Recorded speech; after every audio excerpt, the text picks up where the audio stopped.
Diese Ausrüstung nutze ich, um mein Aerophone AE10 für meine Videos aufzunehmen. Wie das genau funktioniert, das zeige ich dir jetzt.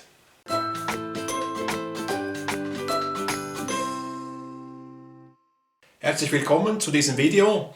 Falls dies dein erstes Video auf meinem Kanal ist, ich bin Christoph und in meiner Freizeit beschäftige ich mich mit elektronischen Blasinstrumenten und berichte auf diesem Kanal darüber.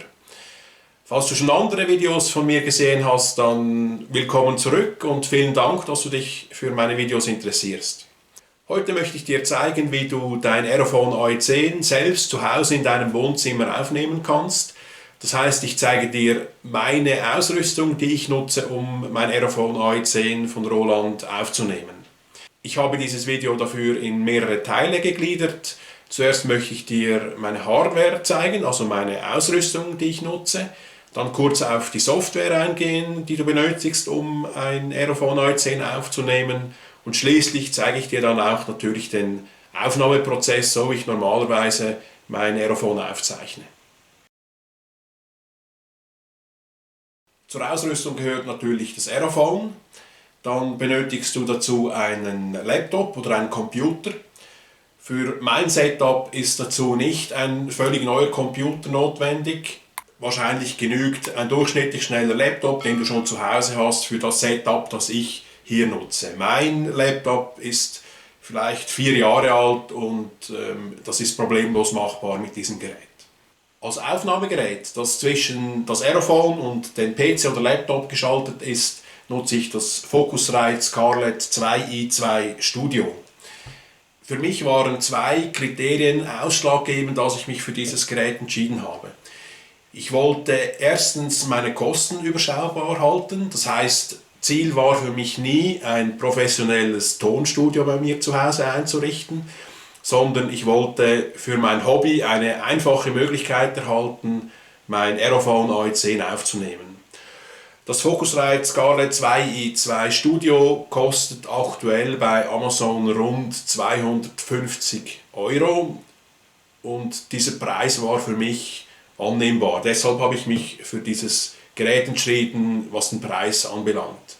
Zweitens war für mich auch wichtig, dass meine ganze Ausrüstung einfach handhabbar ist.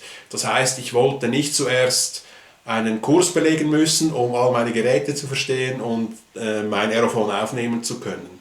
Und auch hier ist das Focusrite Scarlett 2i2 Studio ein sehr einfach verständliches Gerät, das man sich selbst erarbeiten kann. Es gibt von Focusrite verschiedene Modelle. Ich habe mich für das Focusrite Scarlett 2i2 Studio entschieden, weil für mich das Gesamtpaket gestimmt hat. Für rund 250 € bekommst du das Gerät, dann einen Kopfhörer dazu und auch noch ein Kondensatormikrofon. Das benötigen wir zwar nicht für die Aufnahme des Roland Aerophone AE10, aber es schadet sicher nicht, ein gutes Mikrofon zu haben. Falls du mal eines brauchst, dann hast du schon eins, das sicher kompatibel ist mit dem Focusrite-Gerät. Das ist schon alles an Geräten, die du benötigst, um das Aerophone AE10 aufzunehmen. Jetzt zeige ich dir noch, wie ich die Geräte miteinander verbinde. Notwendig ist dazu ein TRS-Klinkenkabel, das du auf der einen Seite beim Aerophone anschließt und auf der anderen Seite bei einem dieser 2 Eingänge beim Focusrite Aufnahmegerät. Dann auf der Rückseite des Focusrite gibt es einen USB-Anschluss. Dieser USB-Anschluss ist verbunden mit dem Computer.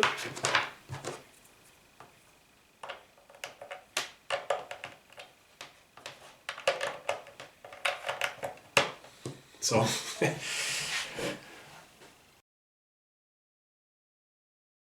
Um dein Aerophone AE10 auf dem Computer aufzuzeichnen, benötigst du eine Aufnahmesoftware. Ich nutze Ableton Live Lite und zwar aus einem einfachen Grund. Diese Software bzw. ein Lizenzschlüssel war beim Focusrite Scarlett dabei. Ableton Live Lite ist eine abgespeckte Version von Ableton Live. Man kann damit meines Wissens nur 8 Audiospuren aufnehmen. Das heißt, wenn du eine Mozart-Sinfonie mit allen Streichern und Bläsern mit dem Aerophone AE10 aufnehmen willst, dann hast du zu wenig Audiospuren. Meine Videos mache ich aber in der Regel mit 4 bis 6 unterschiedlichen Stimmen.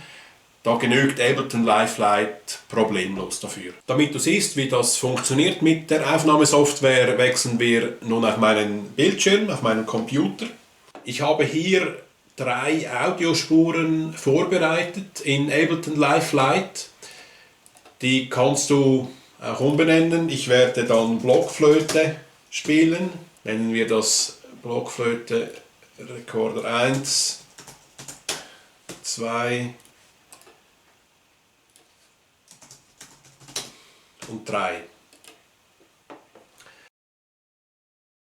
So, nun werde ich eine erste Stimme aufnehmen.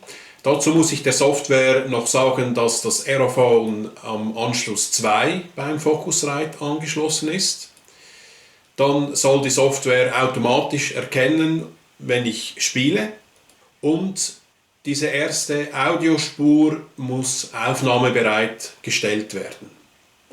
Wenn ich nun in das Aerophone blase, dann sieht man bereits, dass die Software erkennt, dass dort ein Instrument angeschlossen ist. So, nun können wir die erste Audiospur aufnehmen. Ich habe einen kurzen Vorzähler eingestellt, damit ich das Tempo erkenne.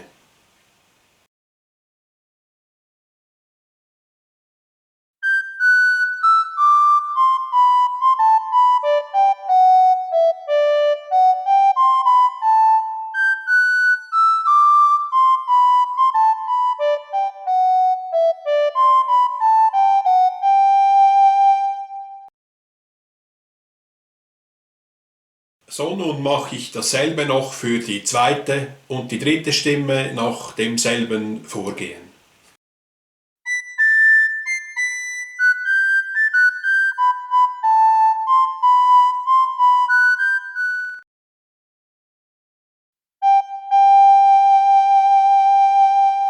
Wenn du alle deine Stimmen aufgenommen hast über Ableton Live Lite, dann bist du im Prinzip fertig.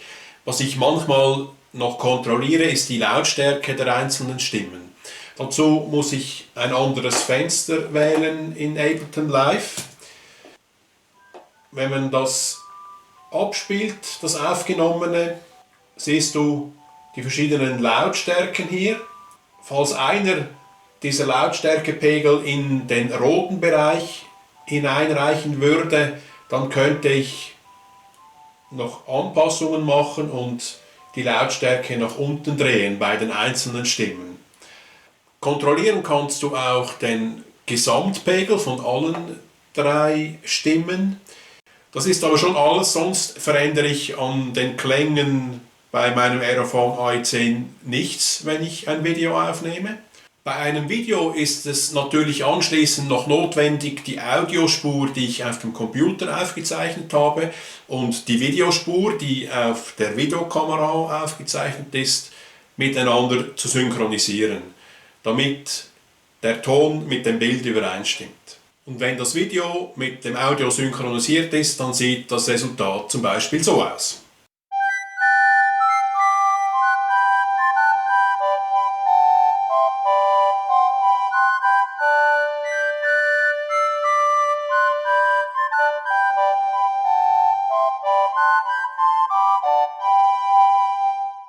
So, ich hoffe, dieses Video hat dir einen Einblick gegeben, wie ich mein Aerophone AE10 für meine Videos aufnehme.